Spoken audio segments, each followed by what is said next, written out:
History 425, Week 10. This is Audio 4, and we're starting Audio 4 on Slide 29. So again, to return to a theme that was previously discussed, and that is not overreacting to events in China, to Chinese foreign policy, to the buildup of the Chinese military. These things shouldn't be ignored, but naivete comes in two flavors, I have to say. You can be naive and underestimate somebody's evil. You can also be and think that somebody is really a good person when they have nefarious ideas. You can be naive in a different way by believing that everything you see has a sinister element. And a lot of what we read about China regarding its the growth of its defense budget is, I think, one of these naive reactions. It's true that China's defense budget is growing, 10% last year, for example, while other national budgets are shrinking. And it's true that the Chinese are pursuing what some people call counter-intervention in order to achieve what is called area denial. That is, denying the area close to China's shores, in other words, within about 500 or 1,000 miles, denying that area to outside forces. This is something that the U.S. certainly achieved many years ago. It's been very difficult since World War II for any competing nation to come close to the U.S. shoreline unless the United States decided it wanted to allow that. If you're from my generation, you remember the Russian trawlers, that is, fishing trawlers. The Russian trawlers that would be 5 miles off the U.S. coast or 4 miles off the U.S. coast. They were really signal intelligence platforms. But they were in international waters, and they were peaceful. So the United States monitored them, but did not interfere with them. It was not considered to be a big deal, in other words. The Chinese are interested in area denial, though, not because it wants to stop foreign vessels from getting close to China, but because it wants to be able to stop the U.S. Navy from coming to the aid of Taiwan if they decide to take Taiwan. Everybody knows this. Is that bad? Yes, I think it's bad. Is that unexpected or somehow sinister? I don't know. It's more expected than it is anything else. There's been a lot of alarm in the U.S. press about how China is trying to become a world power that will compete with the United States. But there's been a very good paper written recently that's in the China Quarterly that you don't have to necessarily get from the China Quarterly, where I think it costs money. All you have to do is do a web search on this title, and you'll find it. Very good article by Andrew Erickson and Adam Liff about China's defense spending, putting it into a better context, I think. Going on to slide 30. It's possible, because of these perceptions on the part of China's neighbors, which I don't argue with, that the Chinese are beginning to exert themselves to impose themselves outside their borders in ways that are not wanted. Yes, they're not wanted. Are they predictable? Yeah, they're predictable. Are they somewhat normal for a nation in this historical position? I'm afraid so. It's not desirable. I don't like it personally, but it's not unexpected. And the problem that will result, in all likelihood, is an arms race. This arms race has already begun. The countries around China's periphery have especially been enthusiastic about adopting the newest technologies for undersea to detect submarines, to be able to control the subsurface area of their national waters and the areas around their national waters. So this is something to keep in mind. It's a potential threat to peace. It is what it is. It's rather hard to stop. It would take a lot of diplomatic activity to reverse this, and the prospect of that diplomatic activity being successful is, quite frankly, pretty low. Going on to slide 31. Another expected, predictable trend and series of events can be observed in Japan's hardening attitude toward China. For decades, the Chinese have lectured the Japanese about the bad things they did in China, which is completely understandable, because the Japanese did some awfully nasty things in China. As you've already discovered, if you've read any of the Taylor book, the Japanese engaged in the slaughter, very large-scale slaughter of civilians whenever they took an area in China. They didn't always do it, but they did it often enough that it became their trademark. In the decades of the 70s and 80s, when Japan first recognized China, they waited for the Americans to do so, and then they did so themselves. They recognized China before the Americans did, but they made their move after they realized that the Nixon administration would not oppose normalization between Tokyo and Beijing. In those decades, the Japanese were very modest, very humble about this problem they had with the Chinese. They did their best to smooth the ruffled feathers. But the Japanese government is not a monolith, just as the Chinese government is not a monolith. Their foreign relations people want to make relations better. Their domestic officials, especially mayors and education department officials, are different. And to make a long story short, there's always been this tension between Japanese officials who wish to regain the previous, if not power, then prestige that Japan enjoyed in decades past, versus the countries surrounding Japan who were its victims. The U.S. pivot toward Asia, which I refer to in the on D2L, has been timed to give reassurance not only to Japan but to China's other neighbors, who in private are clamoring for the United States to pay more attention to the strategic situation in East Asia and oppose any rise in Chinese influence, especially Chinese military influence. This is a continuing problem which should be paid attention to as the years go on. Going to slide 32. But to keep defense spending in perspective, the amount of money that the United States spends on defense is enormous compared to that of other countries. Different sources give us different numbers on this, but the discrepancy is not wide enough to cast any doubt on the reality of U.S. defense spending being the dominant force in military buildup worldwide.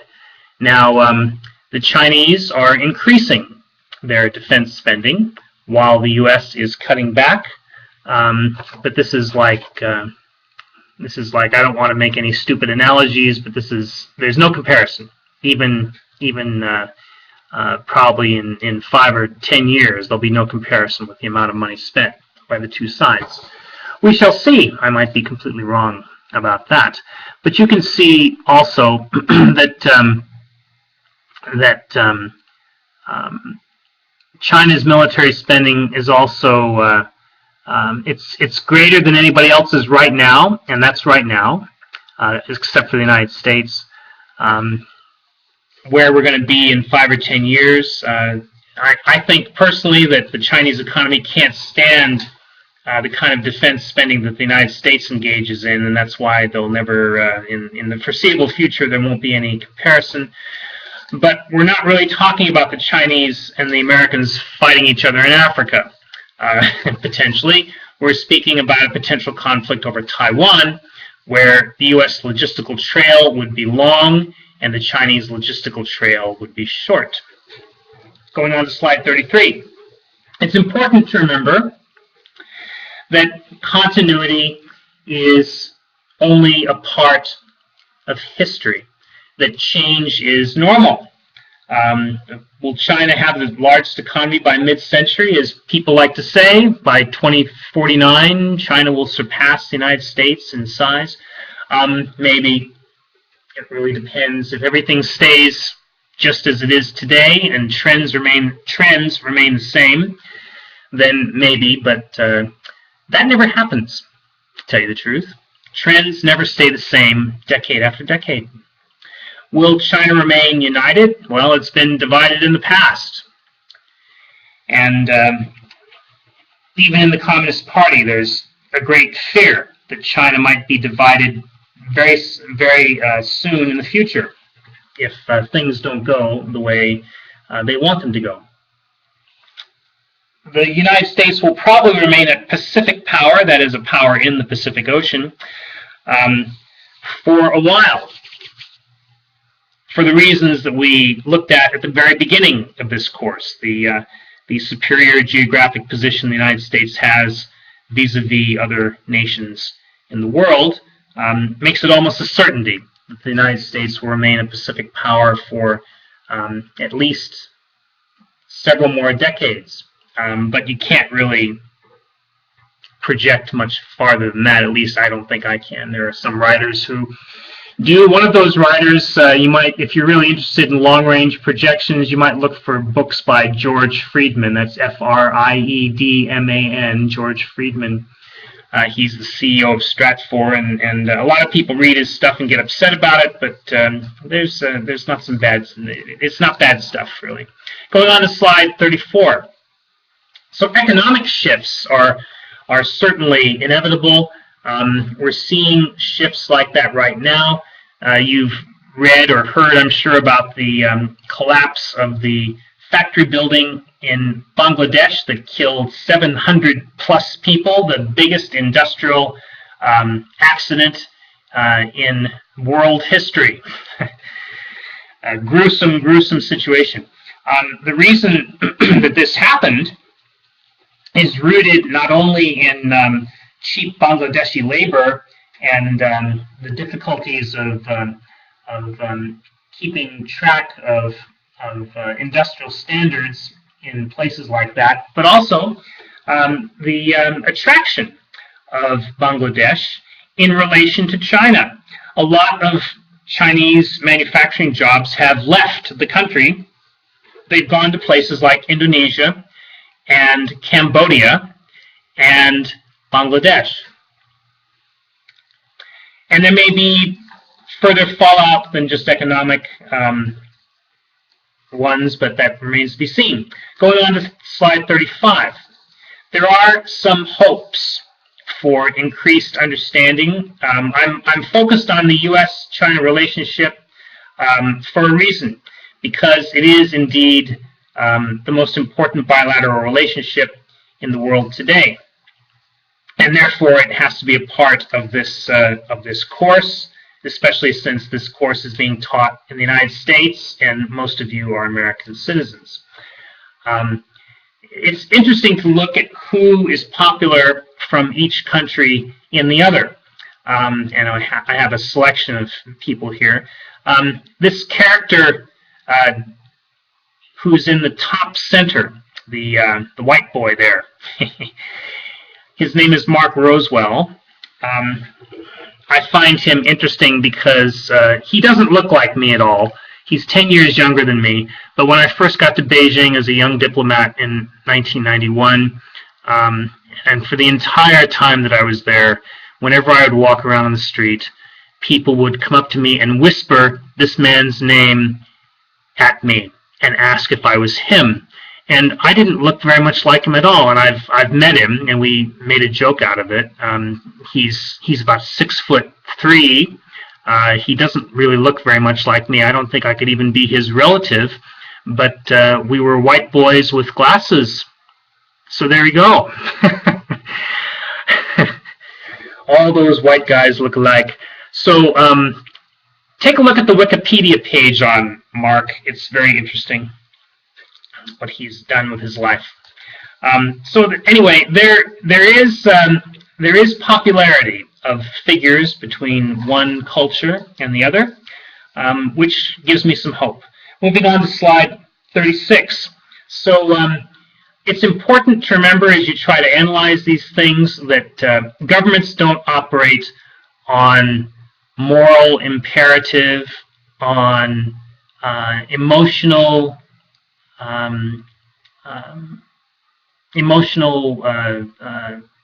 aspects of policy. Once in a while, these things invade into policy, but for the most part, countries are the policymakers of countries are concerned about surviving in the jungle that is the international community. They don't want to be invaded and hung from a lamppost or put on trial for their crimes, according to the victors. Their policies are based on self-preservation. These are the ideas that Henry Kissinger had when he went to China and promised to hand over Taiwan on a plate to the Chinese. He was interested in winning the Cold War. We have a little bit more, that is, the United States has a little bit more of the other stuff, the human rights concerns and so forth, injected into our foreign policy because we have the luxury of tremendous geographical advantage and so forth, and we're very rich. But most countries don't have that kind of luxury, especially China, whose geographic problems we've discussed at length and earlier in this course. However, going on to slide 37, popular outrage is always a potential problem for any government. It's not the least a problem in China. This photograph I took while I was visiting the Forbidden City in Beijing, and I won't go and read the caption to you, but I stood there listening to this woman describe how French soldiers had scraped the gold off this urn, and this was something that the people who were from southern China did not know about in detail. They weren't historians, but they did know that the foreigners had screwed China during the Century of Humiliation, and as they listened to this woman give the details, their faces grew darker and darker and darker, and that's when I snapped this photo. And this, I think, is I've seen this in other situations, and it's an interesting thing to contemplate. How events that happened centuries ago in China have the potential to make people very angry very suddenly in that country. Going on to slide 38. Excuse me, slide 38. What have we got here? I probably mixed up a few things. Yes. Yep, go on to slide 38. Our next to last slide. So here I wanted to list some potential, some good sources of free information. The media outlets you see there, the New York Times, the Economist Magazine, the Sydney Morning Herald, and the South China Morning Post in Hong Kong, the paper I mentioned earlier. They're all very good. And these other ones are on the left are pretty good too. So that is that. Going on to the last slide. Good luck on the final. Please do me a favor, since I have so many of these things to read, please label your Word file for the final as I have labeled it here. HST blank, not underscore, blank, HST blank 425, blank, final, blank, your name. Please don't get imaginative and give it special labels, because then I have to relabel them, because I have to keep track of all these things, okay? I need to go back and forth between files on my computer. So please give it this kind of file name. Please turn it in on time. If you need to email it to me, that's okay, but turn it in on time, because I only have 3 days after the 14th to turn in the grades. Please read the questions carefully and follow the directions. Make sure you meet the requirements of the question, and use the index of your books to find the relevant material. I hope you've been taking notes as you've been reading, but if you haven't, this is your only hope, because there's too much material to have to go through everything all over again. I have enjoyed this course. I have enjoyed reading your comments in the discussions, and I'm always available to discuss problems at my cell phone or by email.